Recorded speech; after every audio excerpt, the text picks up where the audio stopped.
Greetings and salutations, I am Thaumaturge and this is Necrotic Drift.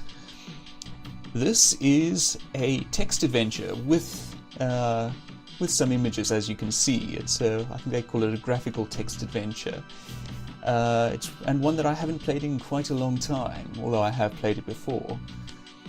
It's, as the name might give away, it's themed around the undead, specifically, if I recall correctly, undead from Dungeons and Dragons. Let us begin. Bear with the introduction for a bit. We don't get quite into it until after the prologue.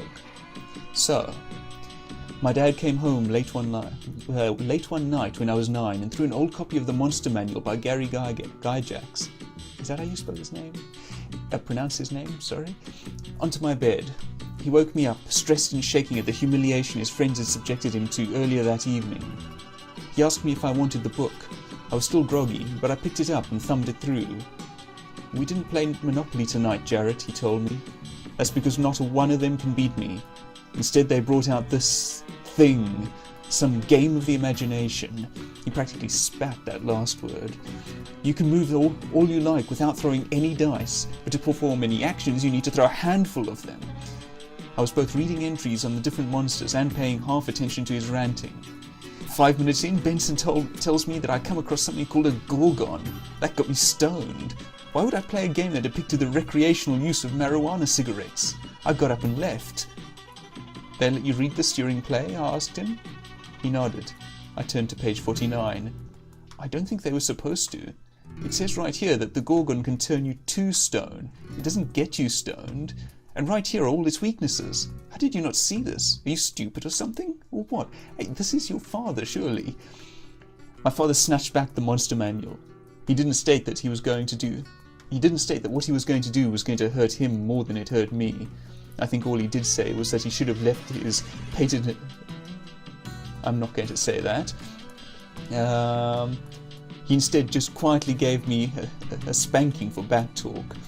But as that 112-page reference to a modern mythology of villainy struck my bony rear end, it was as if he were bonding the pages and myself for all time, like directed osmosis through anger or something.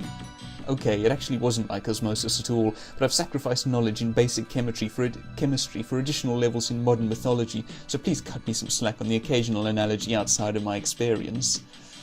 In the week that followed, my father tried to ban Dungeons and Dragons from the house, as he had previously banned video games, cursing, Cajun food and music recorded after 1959. I stood up to him on D&D though, and he caved for the only time in my childhood. Within a week I was running my own games for the kids in my tract. We were creating adventures together with devils, demons and dragons, and it was one of the best times of my life. My old man may have never been on the shortlist for an award from the PTA, but his maniac antics did a better job helping me understand just what I was interested in than the fathers of anyone else I grew up with. And he did have my back that one time I met D&D creator Gary Gygax himself at DragonCon and started kicking me somewhere sensitive, if you're digging my ditch here, in misplaced latent vengeance due to how hard the board stock was for those manual covers. Ouch. I don't think you've truly bonded with your father until you've spent 36 consecutive hours in a holding cell, mocking and taunting an inmate set consisting of multiple 30-somethings decked out in homemade Hobbit fairy chocobo costumes, where the only thing the lot of them had in common, aside from a complete lack of human dignity, was relating how difficult it was to sleep late when the what? Anyway, please excuse my reading. I seem to be not at my best tonight. Anyway, Chapter 1. Chapter 2, Audrey. I've only been truly on once in my life. It was about 5 years ago, the first week of March. The Wizards of the Coast, the company that publishes all the D&D books these days, was sponsoring a huge 2-day tournament in the fort. I signed up for it with Barnaby. He used to be more into this kind of thing back then, and we started gaming it on a Saturday morning. It wasn't a competitive tournament per se, especially since around that time the two local gangs of Korean role players had pretty much wiped each other out when an online housing refresh dispute went from the virtual world of the internet to the physical one of reality, resulting in 13 dead and several wounded. Horrible. That would have normally taken the edge off the rest of us for the whole of the weekend, but we soon found out that Wizards of the Coast were putting up an $8,000 first prize for the weekend's most outstanding role player. When I found that out, something clicked inside me, and I drew from a strength of personality I didn't know I had. All day the dice were with me. Just about every time I drew a 20-sided die, I got an incredibly favourable result. I started getting a bit more bold and soon found that the other kids at my table started following me, looking to me for direction, for decisions, for witticisms. I became bolder and overly gregarious. I hardly needed any of the booty the game's dungeon master was giving us in-game, and won over the entire table through generosity. I was confident and having fun being me for the first time ever. My luck stayed with me when I went to different tables and played with different people. When the tournament finished the next day, I was awarded the top prize and a check for $8,000. I accepted it graciously and thanked everyone I played with for giving me the chance to shine. As Barnaby and I were rounding up our backpacks and bags of dice, I Xeroxed a copy of my character sheet, signed my name and phone number to it, and gave it to the cutest girl who seemed single during the event, someone I'd played with on the first day. When I got home, I spent the entire check on a car and a new wardrobe. I had nothing left of it by Tuesday. Audrey didn't call the number on the sheet, maybe because it was a pompous act of nigh Olympic level, but when she dropped by the mall later that week, I asked her out on a date. She said yes, and has been in various states of flabbergastation with me over the years that have followed. I got my car, clothes and relationship within a lucky streak that lasted 48 hours 5 years ago, and I've been living off that success ever since. I'd confess that in my darker times, when I'm at my most honest, it rather spooks me to know that I have essentially been stagnant ever since. Living room. I live in a 4-bedroom rented house in a college town that we all call the Fort.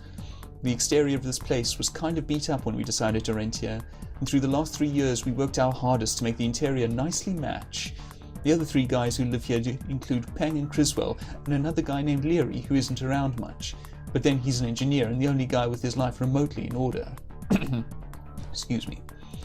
Criswell found on most of our crummy furniture when he went dumpster diving a while back, and we placed blankets over the rotting parts like they were the giant cloth band-aids to hide their pronounced ghetto factor. Sitting corpulently in the blue couch is Pang. There's a knock at the door. It's probably Audrey. Open door. I let Audrey inside and give her a kiss on the cheek. Hello, Jarrett. She looks over and sees Pang on the couch. Distaste can't help but crawl across her face. So, what have we got planned for tonight? Talk to Audrey. Movie night. Movie night sure sounds great, doesn't it? I'm going to avoid that question and tell you how great you look, Miss Case. Well, let's be honest, let's admit it. Movie night, asks Audrey. You want to sit around the house and watch a movie? Come on, really? Pang pops up with his opinion. Well, I want to. Nobody's asking you, says Audrey. Then it hits her that Pang is probably going to sit around for the showing. Your little friend isn't around, is he, Pang? She means Criswell. He will be in a minute. The pipe's frozen, burst next door and The pipe's frozen, burst next door and flooded the kitchen. He's been keeping beer there. Audrey doesn't roll her eyes or anything, but it's obvious to me that she envisioned something else when I asked her over. I'd love to go out somewhere, but I barely have enough gas to get me to work and back, and I don't get paid until Wednesday. In a storybook world or some kind of made-up dream relationship, I'd just come correct and let her know how broke I was. We could then just play in the snow, frolic for a couple of hours, and eat pieces of our gingerbread house for dinner. In the world I reside in, though, in the reality I've made for myself, that's not an option I have available. Pang puts the copy of Blade into the DVD player. Honestly, if you don't feel that you're in a position to be open with her, maybe this isn't working? Anyway, I'm just going to wait. Time passes. Pang and Criswell both put their thumbs down as Leary leaves. What are you two doing, I ask. There aren't any other movies. We didn't get any. Someone has forgotten our massive porn collection, says Pang matter-of-factly. Oh, says Audrey. She gets off the couch and leaves the room, heading toward my bedroom. Not, I should say, in a let's go make out way, or a we need to talk way, but in a preemptive strike on a fight way.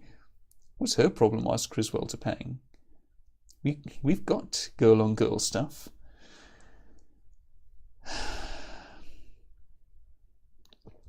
No comment. I've got a fairly high boiling point, but I've absolutely had it with these two. The frustrations concerning the fact that my bad decisions and sloth have forced me into this decision boils right over. I decided it's time to probably let them have it. Or not.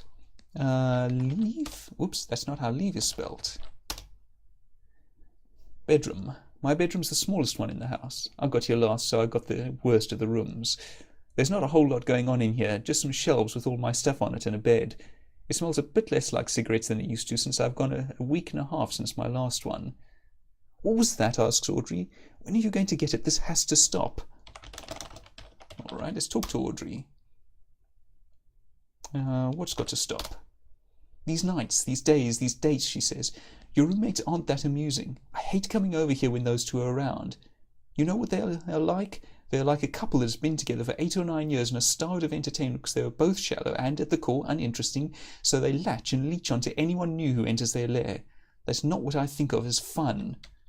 That doesn't sound terribly fun either. Neither's a response that I'm terribly in favour of, but let's go with one then. Neither of these seems likely to go anywhere good, but oh well. Spending time with you is fun normally. You know, doing date-type things. I'm not old enough where I want to spend every evening with my boyfriend just sitting on a couch watching film. My sister became that way, but she works all day, is married and is tired when she gets home. I'm not ready to retire just yet. Fair enough. I suspect that he doesn't actually mean 2 there, so let's go with 1. Hey, look, me either, okay? I'm not retiring on you. Well, I appreciate the sentiment, Jarrett, but it's been like this for a while now. I don't know if it's just the inevitable ennui you get when you reach your late 20s or what, but that kind of brings me to what I wanted to talk about when I came over tonight. I realise now that we're probably only just getting started with what she wants to discuss. Well, I'll try to keep this quick. Lay it on me then. What's up? I'm going to be moving soon. What? Why? Where to? Moving like you're going to Cheyenne moving, or moving like you're moving to Eastern... Really? To somewhere far away. To Texas. I'm going to Texas. Houston specifically.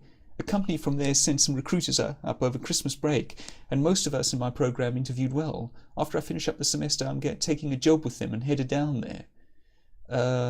Okay. Don't break down, Duffy. Do not let this girl get under your skin. I think she is under your skin, mate. Not sure that's a bad thing either. Depending on what we mean by getting under your skin. If you mean annoying you, then maybe better to not let that happen. And it goes without saying that I'd love it if you came with me. I mean, I hope you know that. To Texas. Well...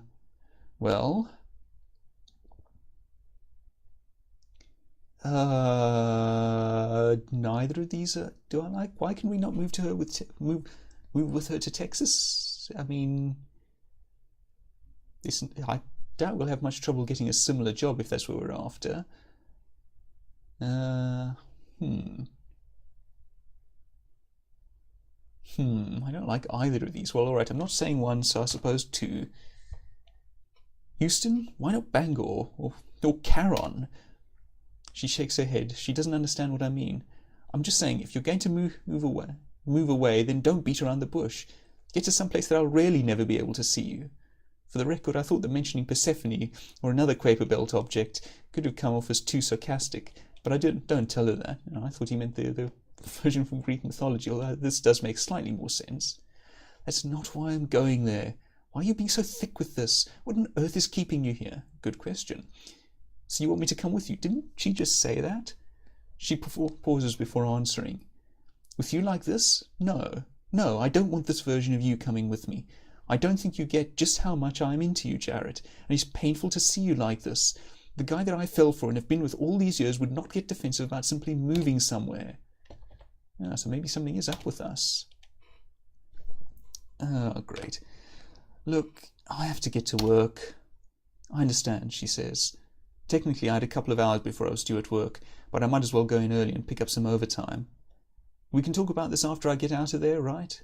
Of course, she says, again in her terse form of communicating more without words than with. I get out at 11. Gibbs might want me to do his radio show, but I'll blow it off if so. I'll give you a call when I get home, okay? She nods, gives me a hug, and leaves my room. Well, that did not go well, I fear. I shake my head at the horrible home life and leave for work. Ah, right. Necrotic Drift, Chapter 3, Capitalistic Fret. This, I think, is where the story really starts to pick up. Up till now, we've really just had prologue. I'm rather annoyed when I pull up into the mall parking lot and show... let me start that again. I'm still rather annoyed when I pull up into the mall parking lot and showroom park my car. I don't know what that means, but alright. What kind of game is Audrey playing here? Surely she's bluffing. We've gone to DEFCON 2 or maybe 3 before, but we were always able to talk one another down before the bombshells were dropped. I don't want to have to go into work tonight worrying about this stuff. My job comes a lot easier when I'm able to turn off the parts of my mind that don't deal with 20-sided dice, players' handbooks, and noticing customer body odor. The greatest curse you can inflict upon someone who works at the mall is getting them to fret. And the greatest curse you can inflict upon yourself while at the mall is attempt to stop smoking. I seriously picked a bad week for it. I walk down to the east end of the mall, avoid the guy taking surveys, and enter my store. Benji's Gaming and Role-Playing Emporium. Trot had been working the evening shift. I greet him and take my usual place behind the counter. There's really no reason for two of us to close the store, except that Benji, the owner, is still a little freaked out after someone tried to blow up his arcade next door a couple of weeks ago. It's unlikely that we'll have any customers though, so Trot and I should be able to log out the register and drop the gate quickly when the time comes. Trot is here. Gibbs arrives from the north. Alright, let's talk to Gibbs. Nope, hey, okay, let's talk to Trot again. No, alright, let's just wait then. Time passes. Hey, Duffy, solid. Glad you're here, says Barnaby. He puts his big gulp down on the counter. Got a question for you. I hear a pop sound from near the counter. The lock just burst on the counter shelf. Must be meeting our girlfriend. Ah, speaking of whom. Let's see. We're currently arguing with her, so, well, that didn't take long. I might seem a little combative. Congrats, you're our 209th customer. Audrey's not sure how to respond to that. You'll get a free dice polishing down at Huragard's trading post, I say. Audrey's even less sure of how to respond to it now. Hello, Jarrett, says Audrey at last. She makes eye contact for only a split second before directing her line of sight downwards and away from me. Can I speak with you for a moment? Sure, anytime. Go ahead. No. Yeah. Oh, sorry. Yeah. Talking private or... Private would be fantastic, she says quickly. She takes my hand and walks me to the back of the store. We're not really out of the range of Barnaby and Trot, but it's unlikely that they're going to eavesdrop. Hey, look, I start about before... Oh, no, she says, this isn't about that. We can get some coffee when you get out of work and talk about that. No, Sydney and Casey wanted me to ask you a favour. They're having difficulties getting their register to interface with the mainframe tonight. Something is broken with their PC. They thought maybe you could look at it for them? I am crazy about this girl, and guess I always will be and everything, but her coming over here to get me to do work for her friend's store is kind of cold. Isn't mall security supposed to handle that? It's not really that I don't want to help, I tell myself, as much as that I'll look bad in front of a small gaggle of girls if I can't fix it. But then I tell myself that I'm 28 and still afraid to fail a bit in front of some girls. Ouch. They only have one guy working now, what with Christmas rush being over and everything, and that guy is infatuated with the girl over at the lingerie store. Which one? I know one or two girls that work there. Not one that works there. He's obsessed with one of the giant push-up bra posters in the window. I consider this for a moment. Well, fair enough, I guess. Her breasts on one of those giant posters would be 6 times larger than his head, or even to 8 times if it's a good push-up. Okay. Yes, look, I'll help you. Them. Whoever.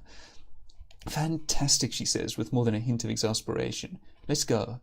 I wave to Trot in order to inquire if it's okay if I leave the store. He gives me a nod.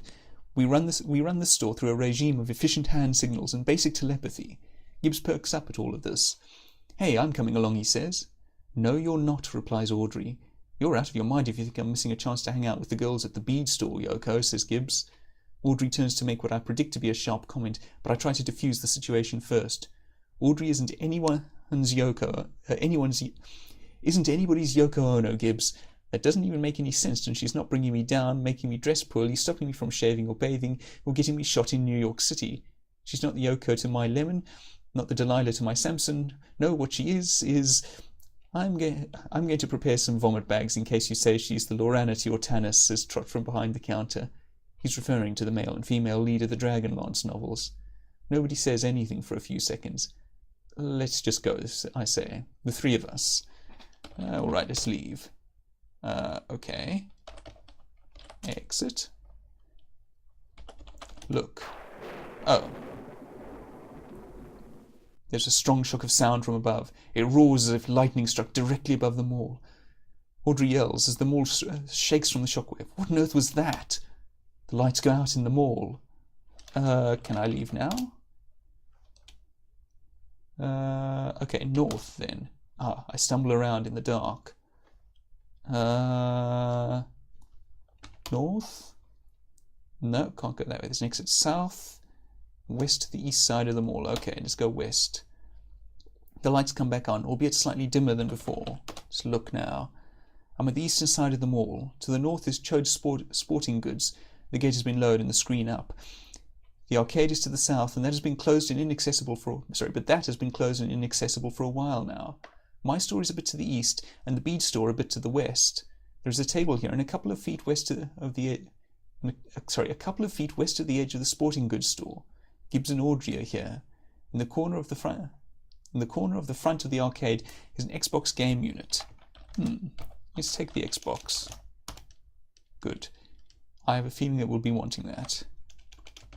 And talk to Audrey again. Hey, who turned off all the lights? I don't really know, Jarrett, says Audrey. My guess, well, just a thunderstorm maybe. Nothing more. Okay, west further. Well, we're here, says Audrey, indicating that the Bead store is to the south. There's only one more stretch of corridor on this level before one gets to the elevator, which leads down to the ground floor. To the south of this area is the Bead store. Exits otherwise lead east and west, so let's head south. I part aside a dense curtain of strung-together beads and enter the store. Good idea for an entrance to a bead store. The Bead store has always had a unique odour among the shops on this block of the mall. It smells strongly of incense and old marijuana. The owner of this place has a sweetheart deal on the rent, along with clearance from the fire marshal that allows it to burn all manner of scent sticks popular with Wiccans and hippies. There are shelves on all sides of the store, but none in the middle of the store due to the drawn pentagram. On the far side of the store is the register counter, and next to that, the broken PC that Audrey wanted me to look at. Sydney and Casey are here. Alongside the shelves is a tall crystal ball holder. Now, given where this is, the presence of a pentagram isn't terribly concerning, except that I've played this game before. Look at crystal ball. It's a wondrously crafted sphere of rich crystal that seems to trickle the light around it into falling helplessly within its core, so it's pitch black. Casey and Sydney hold each other's hands along the edge of the pentagram. I give Gibbs a nudge and a thumbs up sign. So, Barnaby, says Casey, would you like to help us in our little seance? Audrey gives Casey a dirty look. What? Murmurs Casey to Audrey. You're the one who told me I was going to get a boyfriend at the mall. I'd be delighted to help out, says Barnaby. I've never done this before, so just let me know what to do and where to go. Did I mention that I'm famous? I'm famous. A seance, that sounds like a good idea. Let's talk to Casey. Nope, alright. Talk to Audrey? No, alright. Let's look at the computer then. The registered computer is run by an ancient Pentium 4-based processor within a mini ATX case. It, like all registered computers, connects to the mall hub via a serial cable at the back. The blonde, Sydney, gets Audrey, Gibbs and Casey situated just how she wants them. I memorised the passage we need to incant, she says to them. You, the new guy, just don't speak out of turn. There are 4 names we need to remember. They are Nisrog, Verin, Valifar and Siramoir. We say them in an order based on just who we are trying to raise. Can you remember those names? He's a sports geek, says Audrey. He can remember the average number of cup adjustments a player for the Nukes makes in a game. He can remember this. I'll be fine, beams Gibbs. This is a bad idea. Gibbs feels it's his turn to say somebody's name, but he can't recall one correctly. He kind of mumbles a few likely syllables. Anyone who's seen Army of Darkness knows just how well that works in magic. The girls and Gibbs continue the summoning ritual. How do I fix a computer? That sounded promising. I take a look back at the computer. The serial cable has been shoved into the back panel of the case. I'm not a hardware guru, but I can count pins and figure out where most stuff goes. I look over to the girls to tell them what the problem is, but they're holding one another's hands and trying to engage in some pseudo-religious summoning ceremony. I fail at stifling an eye roll and give the serial cord a gentle tug. Nothing happens as it's quite stuck. I pull a little harder, but still nothing. I decide to get a bunch of slack on the cord and give it a forceful yank. The serial cord rips free from the back of the computer. I see briefly that it was attached to some sort of small plug-in card that was squirreled away inside the box. The force of pulling on the cord launches the card behind me. It falls into the pentagram. The girl and Gibbs are around. The girl and Gibbs continue the summoning ritual. Valafar, cast your lone lovely eye. This way, the sea. Valafar, chants Audrey. There is a sudden and quick flash of fire and light. A second after the cable lands on the floor, a deafening boom accompanies it, and 5 of us fall right to the floor. I get up off the floor. Gibbs stirs for a bit and gives everyone in the room a look of disgusted confusion. He leaves a rather pregnant pause. He finally gives his own comment on the explosion. What was that? Audrey slowly picks herself up off the ground. I crawl over towards her. Did you? She starts. She sees the cable in the middle of the floor. That was incredible, says Casey, as she gets up and dizzily staggers around. We have to do that again. Let's see. Audrey, Gibbs and Casey are all up after the knockdown. Sydney is still down and out though. Sid? Asks Audrey. Are you okay? Sid? Audrey picks up the serial cable from the floor. Oh no. She stumbles back as if something cut her legs out from underneath her. She knocks her head up against the counter and slumps to the ground without displaying a bit of evidence that she felt any pain. She stares ahead, so vacant. She snaps out of it. She looks up to me. Jarrett. She swallows hard. I think we summoned something. I think we summoned a ghost. Isn't that what you were trying to do? If anyone else had said it at any other time, I would have begun a sarcastic riff. But she's not kidding around. Are you okay? Did you hurt your head at all? She shakes her head in the negative. Look, I'll check on Sydney, okay? Just relax. Just stay still for a second. Sydney's the only one still unconscious. Okay. I go over towards Sydney and attempt to wake her up. I place my hand on her shoulder, and suddenly her eyes snap open.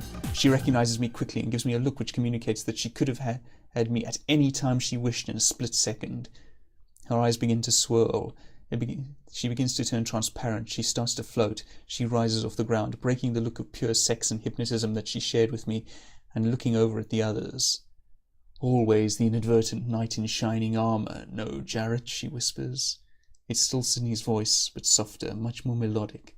Sid? Asks Audrey. Are you? Oh, I feel wonderful, she says, answering the question before Audrey can finish it. It has been so long since I've walked among you all. Too long. I've forgotten how good it feels to take the breath of air rather than soot. She crosses her legs and raises herself a bit higher.